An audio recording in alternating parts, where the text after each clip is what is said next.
Around midday, Mr. Turnbull and Mr. O'Neill held a joint media conference.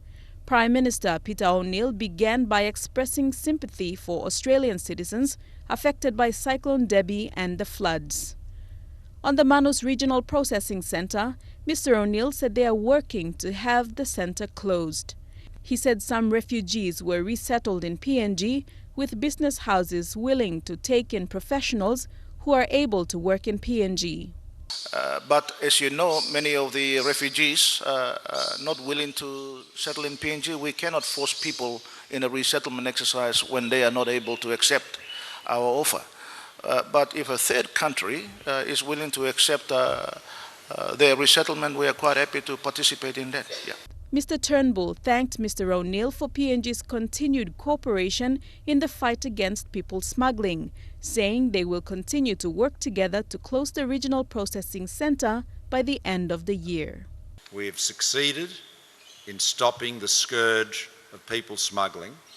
As you know, there is a resettlement process of assessment for the purpose of resettlement in the United States underway.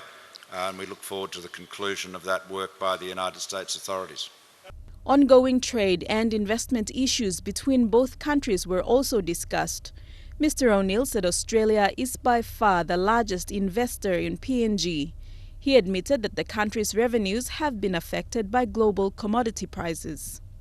Other than that, the economy continues to grow well above global standards, and I think that will continue to encourage more and more investment from Australia and the businesses that are doing business in Papua New Guinea.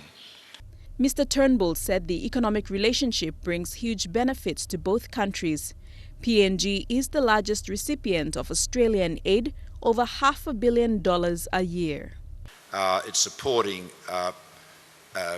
health, education, the empowerment of women and girls. Our bilateral merchandise trade was worth $5.8 billion in last year. More than 5,000 Australian companies do business with PNG. We have more than $18 billion of Australian investment in PNG. APAC was also discussed, where the Australian government will provide support to PNG in the area of security. Also, Australia is providing logistical support and capacity building in the lead-up to PNG's national general election this year. Mr. Turnbull said he looked forward to discussing the economic relationship with PNG business leaders, entrepreneurs and Australian business leaders in PNG tomorrow at a business breakfast with the Australian PNG Business Council. Deli Waigeno, National, EMTV News.